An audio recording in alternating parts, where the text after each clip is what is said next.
എല്ലാവർക്കും നമസ്കാരം. ഞാൻ അഡ്വക്കേറ്റ് വിനയ് മങ്ങാട്ട്. നമ്മളിൽ പലരും ഇന്ന് റിയൽ എസ്റ്റേറ്റ് മേഖലകളുമായി നേരിട്ടും നേരിട്ടല്ലാതെയും ഒക്കെ ബന്ധപ്പെടുന്നവരാണ്. നമ്മളിൽ ചിലർ അതിനൊരു ബിസിനസ്സായി കാണുന്നവരുണ്ട്. എന്നാൽ മറ്റു ചിലർ തങ്ങളുടെ ജീവിത ആവശ്യങ്ങളുമായി ബന്ധപ്പെട്ട് ഈ മേഖലയിൽ എത്തുന്നവരുമുണ്ട്. ഇവിടെ തന്നെ നമ്മളുടെ അറിവില്ലായ്മ കൊണ്ടും അല്ലെങ്കിൽ മറ്റുള്ളവരുടെ പ്രേരണകൾ കൊണ്ടുമൊക്കെ ചെറിയ ചെറിയ തട്ടിപ്പുകളിലും ചെറിയ ചെറിയ അബദ്ധങ്ങളിലുമൊക്കെ പെട്ടുപോകുന്ന വാർത്തകൾ നമ്മൾ കേൾക്കുന്നതാണ്. നമ്മൾ ഒരു പ്ലോട്ടോ ലാൻഡോ മേടിക്കുമ്പോൾ നമ്മൾ അറിഞ്ഞിരിക്കേണ്ട പ്രധാനപ്പെട്ട ഒരു 7 കാര്യങ്ങളെപ്പറ്റി ഷെയർ ചെയ്യുവാനായിട്ടാണ് ഞാനിന്ന് ഈ വീഡിയോയുമായി നിങ്ങളുടെ മുമ്പിലേക്ക് എത്തിയിരിക്കുന്നത്. ഞാൻ ഈ ചൂടെ പറയാൻ പോകുന്ന 7 കാര്യങ്ങൾ കൃത്യമായി നോക്കുകയാണെന്നുണ്ടെങ്കിൽ ഒരു പരിധി വരെ ഇത്തരം തട്ടിപ്പുകളിൽ നിന്നും നമുക്ക് മാറി നിൽക്കാൻ സാധിക്കും. ഇതിൽ ഞാൻ ഒന്നാമതായി പറയാൻ പോകുന്നത് cross checking of the title deeds ആണ്. അത് നമ്മൾക്കറിയാം, ഒരു ആധാരം എന്ന് പറഞ്ഞു കഴിഞ്ഞാൽ ഒരു വസ്തുവിനെ സംബന്ധിച്ചിട്ടുള്ള ഏറ്റവും അടിസ്ഥാനപരമായിട്ടുള്ള രേഖയാണ് ആധാരം. അതിൽ 2 കക്ഷികളുണ്ടാകും. അതിൽ വിൽക്കുന്നയാൾ ഒന്നാം കക്ഷിയും അത് മേടിക്കുന്നയാൾ 2ാം കക്ഷിയുമായി അതിൽ രേഖപ്പെടുത്തിയിരിക്കും. അതുപോലെ തന്നെ ആ ആധാരത്തെ സംബന്ധിച്ചിട്ടുള്ള അതിൻ്റെ സർവേ നമ്പറുകൾ, റീസർവേ നമ്പറുകൾ, അതടങ്ങിയിരിക്കുന്ന താലൂക്ക്, ജില്ല, വില്ലേജ് തുടങ്ങിയ ആ രേഖയുമായി സംബന്ധിച്ചിട്ട് ആ പ്ലോട്ടുമായി സംബന്ധിച്ചിട്ടുള്ള എല്ലാ വിവരങ്ങളും ഒരു ആധാരത്തിൽ കൃത്യമായി വിവരിച്ചിരിക്കും. ഒരു മുന്നാധാരം എന്ന് പറയുന്നത് നമ്മളുടെ കൈവശം ഇപ്പോൾ ഉള്ള ഒരു ആധാരത്തിൻ്റെ തൊട്ട് മുമ്പിലത്തെ ആധാരത്തെയാണ് നമ്മൾ മുന്നാധാരമായി കണക്കാക്കുന്നത്. അതായത് നമ്മൾ മേടിക്കാൻ പോകുന്ന ഈ പ്രോപ്പർട്ടി എ എന്ന വ്യക്തിയുടെ കയ്യിൽ നിന്നാണെന്നുണ്ടെങ്കിൽ ചിലപ്പോൾ ആ എ എന്ന വ്യക്തി ഈ പ്രോപ്പർട്ടി മേടിച്ചത് ബി എന്ന മറ്റൊരു വ്യക്തിയുടെ കയ്യിൽ നിന്നായിരിക്കും. അപ്പോൾ എ എന്ന വ്യക്തിയുടെ കയ്യിലുള്ള ആധാരത്തിൻ്റെ മുന്നാധാരം എന്ന് പറയുന്നത് ബി എന്ന വ്യക്തിയുടെ കയ്യിലുള്ള ആധാരമാണ്. ഈ ആധാരത്തെ നമ്മൾ അടിയാധാരമെന്നും അല്ലെങ്കിൽ കീഴാധാരമെന്നൊക്കെ പറയാറുണ്ട്. അപ്പോൾ ഒരു സ്ഥലവുമായി ബന്ധപ്പെട്ട് നമ്മളുടെ കയ്യിൽ ഈ മുന്നാധാരവും ഈ ആധാരവും കിട്ടിക്കഴിഞ്ഞ് കഴിഞ്ഞാൽ നമ്മൾ പ്രധാനമായും 3 കാര്യങ്ങൾ ശ്രദ്ധിക്കുക. ഒന്ന്, ഈ ആധാരവുമായി ബന്ധപ്പെട്ട് അതിൽ എന്തെങ്കിലും തരത്തിലുള്ള തിരുത്തലുകളോ തെറ്റുകളോ ഒക്കെ ഉണ്ടോ എന്നുള്ള കാര്യം നമ്മൾ കൃത്യമായി നോക്കുക. അതായത് അതിൻ്റെ സർവേ നമ്പറുകളിലോ അല്ലെങ്കിൽ അതിൻ്റെ ബ്ലോക്കിലോ അല്ലെങ്കിൽ അതിൻ്റെ റീസർവേ നമ്പറുകൾ തുടങ്ങി ഏതെങ്കിലും തരത്തിലുള്ള ഇത്തരം കാര്യങ്ങളിൽ ഈ ഏതെങ്കിലും ഒരു തെറ്റുകളും തിരുത്തലുകളും സംഭവിച്ചിട്ടുണ്ടോ എന്ന് നമ്മൾ ഈ മുന്നാധാരവും ഇപ്പോൾ ഉള്ള ആധാരം വെച്ച് ഒത്തുനോക്കുക. പിന്നെ ആധാരങ്ങളിൽ പലപ്പോഴും സംഭവിക്കുന്നതാണ് ഈ പേരുകളിലുള്ള ഒരു പ്രശ്നം. അതായത് ചില ആളുകൾ നമ്മളുടെ നാട്ടിലേക്ക് അറിയപ്പെടുന്നത് ഒരു പേരിലും അയാളുടെ ഒഫീഷ്യൽ പേര് വേറെയുമായിരിക്കും. അതായത് അയാൾക്ക് ഒഫീഷ്യൽ പേര് ഉള്ളപ്പോൾ തന്നെ ചിലപ്പോൾ അയാളുടെ നാട്ടിൽ മുഴുവൻ വിളിപ്പേരായിട്ട് അറിയപ്പെടുന്നത് മറ്റൊരു പേരിലായിരിക്കും. അതായത് മാത്യൂസിനെ ചിലപ്പം മത്തച്ചെന്ന് വിളിച്ചറിയപ്പെടാറുണ്ട്, ചില പീലിപ്പോസുമാരെ പീലിന്ന് വിളിച്ചറിയപ്പെടാറുണ്ട്. അപ്പോൾ അത്തരം പേരുകളുള്ളപ്പോൾ അവരുടെ ചില ഇഷ്ടാധാരങ്ങളിലും അല്ലെങ്കിൽ അവരുടെ വില്ലുകളിലുമൊക്കെ ഈ അവരുടെ അറിയപ്പെടുന്ന ഈ വിളിപ്പേര് ചേർത്തിട്ടായിരിക്കും ചിലപ്പോൾ അത്തരം ആധാരങ്ങൾ എഴുതിയിട്ടുണ്ടാവുക. അതുപോലെ തന്നെ നമ്മളുടെ കയ്യിലുള്ള ആധാരത്തിൻ്റെ മുന്നാധാരത്തെപ്പറ്റി പ്രതിപാദിക്കുന്ന അതിൻ്റെ നമ്പറുകൾ, അത് രേഖപ്പെടുത്തിയ ബുക്കുകളിലുള്ള പൊരുത്തക്കേടുകൾ, അങ്ങനെ തുടങ്ങി എല്ലാ തരത്തിലുള്ള ക്ലറിക്കൽ മിസ്റ്റേക്കുകളും നമ്മുടെ രജിസ്ട്രേഷന് മുമ്പ് തന്നെ കൃത്യമായി തിരുത്തി എന്ന് ഉറപ്പാക്കുക. രണ്ടാമതായി നമ്മൾ ആധാരത്തിൽ പരിശോധിക്കേണ്ടത് ചില ആധാരങ്ങളുടെ കൂടെ തന്നെ ചില സപ്പോർട്ടിംഗ് ഡോക്യുമെൻറ്റ്സുകളുടെ ആവശ്യമുള്ളതായിട്ടുണ്ട്. അതായത് ചില ഒസിയത്തുകൾ, അതായത് വില്ലുകൾ, ചില മുക്തിയാറുകൾ അഥവാ പവർ ഓഫ് അറ്റോർണികൾ, അല്ലെങ്കിൽ ചില ഗസറ്റഡ് നോട്ട്സുകൾ, അല്ലെങ്കിൽ ചില 1/7 സർട്ടിഫിക്കറ്റുകൾ തുടങ്ങിയ ചില സപ്പോർട്ടിംഗ് ഡോക്യുമെൻറ്റ്സ് ചില ആധാരങ്ങളുടെ കൂടെ ആവശ്യമുള്ളതായിട്ടുണ്ട്. അപ്പോൾ രജിസ്ട്രേഷനൊപ്പം തന്നെ ഇത്തരം സപ്പോർട്ടിംഗ് ഡോക്യുമെൻറ്റ്സുകൾ കൂടി അതിൻ്റെ കൂടി വെരിഫൈ ചെയ്ത് അതിൻ്റെ ഒതൻറ്റിസിറ്റി കൂടി പരിശോധിക്കുക. ഇതിനുശേഷം നമ്മൾ നോക്കേണ്ടത് നമ്മൾക്ക് കിട്ടിയിരിക്കുന്ന ആധാരത്തിൽ ഏതെങ്കിലും തരത്തിലുള്ള തിരുത്തലുകളോ അല്ലെങ്കിൽ ക്രമക്കേടുകളോ നടന്നിട്ടുണ്ടോ എന്നുള്ളതാണ്. അതായത് ഒരു എക്സാമ്പിൾ പറയുകയാണെന്നുണ്ടെങ്കിൽ നമ്മളെ പ്ലോട്ടിലുള്ള വഴിയുടെ വിസ്തീർണം, നീളം തുടങ്ങിയ കാര്യത്തിൽ അതായത് ചില 1കളെ 9 ആക്കുക, അല്ലെങ്കിൽ 3 തിരുത്തി 8 ആക്കുക തുടങ്ങിയ ചില മനഃപൂർവ്വമായ ചില കൃത്രിമത്തരങ്ങൾ ചിലപ്പോൾ സംഭവിക്കാറുണ്ട്. അപ്പം അത്തരം കൃത്രിമത്തരങ്ങൾ ഉണ്ടെങ്കിൽ അത് നമ്മുടെ മുന്നാധാരവും നമ്മളുടെ കയ്യിലുള്ള ആധാരവും നോക്കി കൃത്യമായി വിലയിരുത്തുക. അത്തരം തട്ടിപ്പുകളൊന്നും ഉണ്ടായിട്ടില്ല എന്ന് ഉറപ്പാക്കുക. ആധാരങ്ങൾ സൂക്ഷ്മമായി വിലയിരുത്തുന്നതോടൊപ്പം നമ്മൾ ഒരു കാര്യം മനസ്സിലാക്കുക. തീരാധാരം, ഇഷ്ടാധാരം, ദാനാധാരം തുടങ്ങിയ 20ലധികം വ്യത്യസ്ത തരത്തിലുള്ള ആധാരങ്ങൾ ഇന്നുണ്ട്. ഇവയെല്ലാം കാഴ്ചയിൽ ഒരുപോലെയാണെന്നുണ്ടെങ്കിലും അതിൻ്റെ ഉള്ളിലുള്ള നടപടിക്രമങ്ങൾക്ക് മാത്രമാണ് വ്യത്യസ്തതയുള്ളത്.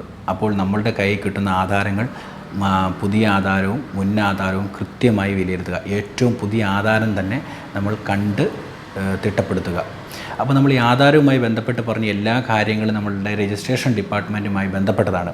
അപ്പോൾ നമ്മൾ ഇനി പറയാൻ പോകുന്ന ബാക്കി 6 കാര്യങ്ങളും നമ്മളുടെ റവന്യൂ ഡിപ്പാർട്ട്മെൻറ്റുമായിട്ട് ബന്ധപ്പെട്ടതാണ്. അതിൽ ആദ്യം നമ്മൾ ആധാരം പരിശോധിക്കുന്നതിനെ പറ്റി പറഞ്ഞെങ്കിൽ രണ്ടാമത് നമ്മൾ പറയാൻ പോകുന്നത് ഏറ്റവും പുതിയ ലാൻഡ് ടാക്സ് കണ്ട് ബോധ്യപ്പെടുക എന്നുള്ളതാണ്. അതായത് കരം കിട്ടിയ റെസിപ്റ്റ്. ഒരു കരം കെട്ടി റെസിപ്റ്റ് നമ്മുടെ കയ്യിൽ കിട്ടിക്കഴിഞ്ഞ് കഴിഞ്ഞെങ്കിൽ പ്രധാനമായിട്ടും അതിൽ 2 കാര്യങ്ങൾ നോക്കുക.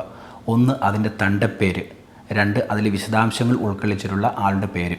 ഈ തണ്ടപ്പേര് നോക്കുമ്പോൾ നമ്മൾ ഒരു കാര്യം പ്രധാനമായിട്ട് ശ്രദ്ധിക്കുക. സാധാരണ തണ്ടപ്പേരുകൾ ഇതുപോലെ ഒറ്റ ഫോർമാറ്റിലാണ്, അതായത് 5321 അല്ലെങ്കിൽ 5863 തുടങ്ങി ഒറ്റ ഫോർമാറ്റിലായിരിക്കും. എന്നാൽ ചില സാഹചര്യങ്ങളിൽ ഈ തണ്ടപ്പേര് ഇതിനോട് കൂടി ഒരു സ്ലാഷ് ഇട്ടതിന് ശേഷം TRS5 അല്ലെങ്കിൽ 523 ഒരു സ്ലാഷ് ഇട്ടതിന് ശേഷം എന്തെങ്കിലും ഒരു ഏച്ചുകെട്ടലുകൾ ആ തണ്ടപ്പേരിൽ ഉണ്ടെന്നുണ്ടെങ്കിൽ നമ്മൾക്കൊരു കാര്യം മനസ്സിലാക്കാം.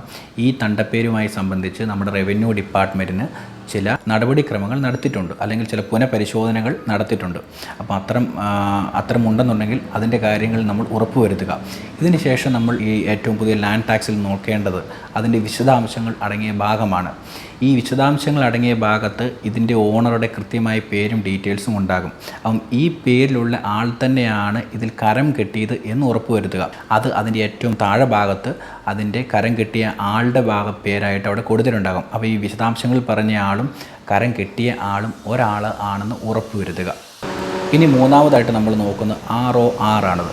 അത് റെക്കോർഡ് ഓഫ് റൈറ്റ്സ്. ഈ റെക്കോർഡ് ഓഫ് റൈറ്റ്സ് എന്നുള്ളത് ഒരാളുടെ റൈറ്റിനെ കാണിക്കുന്ന വില്ലേജ് ഓഫീസിൽ നിന്ന് ഇഷ്യൂ ചെയ്യുന്ന ഒരു സർട്ടിഫിക്കറ്റാണ്. അപ്പം ഈ R.O.R സർട്ടിഫിക്കറ്റിൽ പട്ടാദാരുടെ പേര് എന്നൊരു ഭാഗത്ത് നമ്മൾക്ക് സ്ഥലം തരാൻ പോകുന്ന ഓണറുടെ പേര് തന്നെയാണ് എന്ന് ഉറപ്പ് വരുത്തുക.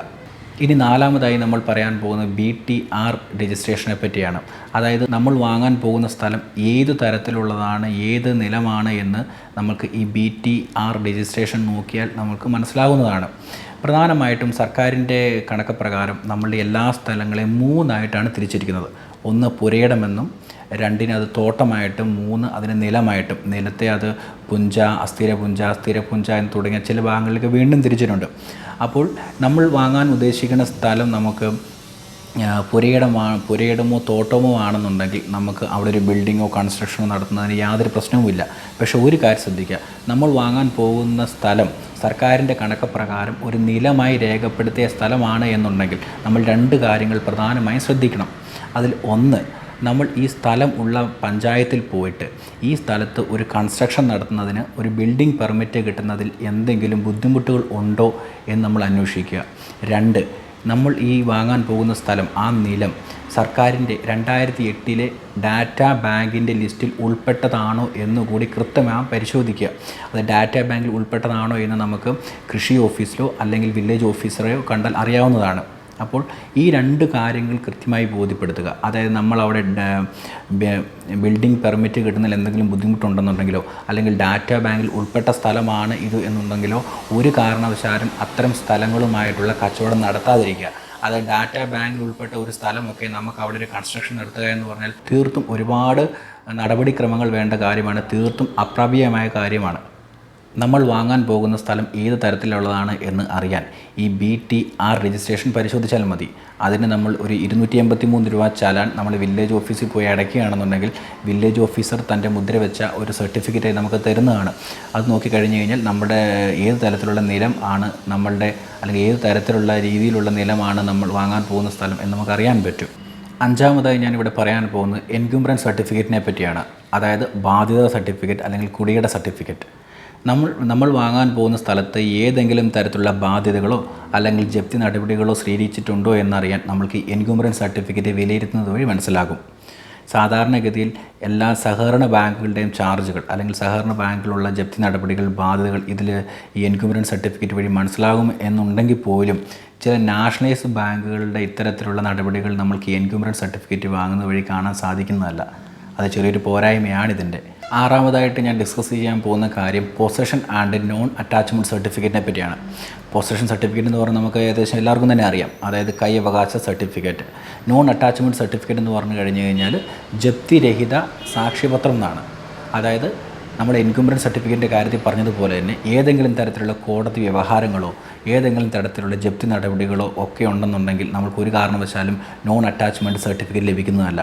അപ്പോൾ നമ്മൾക്ക് എൻക്യുംബ്രൻസ് സർട്ടിഫിക്കറ്റിൽ എന്തെങ്കിലും വിട്ടുപോയ കാര്യങ്ങൾ അല്ലെങ്കിൽ എൻക്യുംബ്രൻസ് സർട്ടിഫിക്കറ്റ് ഉൾപ്പെടാണ്ട് പോയ ഏതെങ്കിലും ഒരു കാര്യമുണ്ടെന്നുണ്ടെങ്കിൽ നമ്മൾക്ക് ഈ നോൺ അറ്റാച്ച്മെൻറ്റ് സർട്ടിഫിക്കറ്റ് ഒന്ന് പരിശോധിച്ച് ഇതിന് രണ്ടിനും ഒന്ന് ക്രോസ് ചെക്ക് ചെയ്യാൻ സാധിക്കും. 7ാമതും ഏറ്റവും അവസാനത്തതുമായി പറയാൻ പോകുന്ന കാര്യം ലൊക്കേഷൻ സ്കെച്ച് ആൻഡ് സർട്ടിഫിക്കറ്റിനെ പറ്റിയാണ്. അതായത് നമ്മൾ വാങ്ങാൻ പോകുന്ന പ്രോപ്പർട്ടി കൃത്യമായിട്ട് ഈ വില്ലേജിൽ ഏത് ലൊക്കേഷനിലാണ് തുടങ്ങിയ വിവരങ്ങൾ നമുക്ക് ഈ ലൊക്കേഷൻ സ്കെച്ച് ആൻഡ് സർട്ടിഫിക്കറ്റ് വഴി നമുക്ക് മനസ്സിലാകുന്നതാണ്. ഒരു കാര്യം പ്രത്യേകം ശ്രദ്ധിക്കുക, നമ്മൾ വാങ്ങാൻ പോകുന്ന പ്രോപ്പർട്ടിക്ക് ഏതെങ്കിലും തരത്തിലുള്ള ബാധ്യതകളോ ഏതെങ്കിലും തരത്തിലുള്ള ജപ്തി നടപടികളോ ഈ പറഞ്ഞ പോലെ നാഷണലൈസ് ബാങ്കുകളിലോ അല്ലെങ്കിൽ മറ്റ് ഇതര ബാങ്കുകളിലോ ഉണ്ടെന്നുണ്ടെങ്കിൽ ഇതെല്ലാം തന്നെ നമ്മുടെ റവന്യൂ ഡിപ്പാർട്ട്മെൻറ്റിന് അറിയണമെന്നില്ല. ആയതുകൊണ്ട് നമ്മളൊരു പ്രോപ്പർട്ടി രജിസ്റ്റർ ചെയ്യുന്നതിന് മുമ്പ് തന്നെ നമ്മൾക്ക് അവൈലബിൾ ആയിട്ടുള്ള ഏറ്റവും പുതിയ ആധാരം കൃത്യമായി ക്രോസ് ചെക്ക് ചെയ്യുക. ഒരു ലാൻഡോ ഒരു പ്ലോട്ടോ മേടിക്കുമ്പോൾ നമ്മൾ ശ്രദ്ധിക്കേണ്ട പ്രധാനപ്പെട്ട 7 കാര്യങ്ങളാണ് ഞാനിന്ന് ഈ വീഡിയോയിലൂടെ നിങ്ങളുമായി ഷെയർ ചെയ്തത്. ഈ വീഡിയോയെ പറ്റിയുള്ള നിങ്ങളുടെ സംശയങ്ങളും നിർദ്ദേശങ്ങളും അഭിപ്രായങ്ങളും ഒക്കെ നിങ്ങൾ ഇതിന് താഴെ കമൻറ്റുകളായി രേഖപ്പെടുത്തുക. നന്ദി, നമസ്കാരം.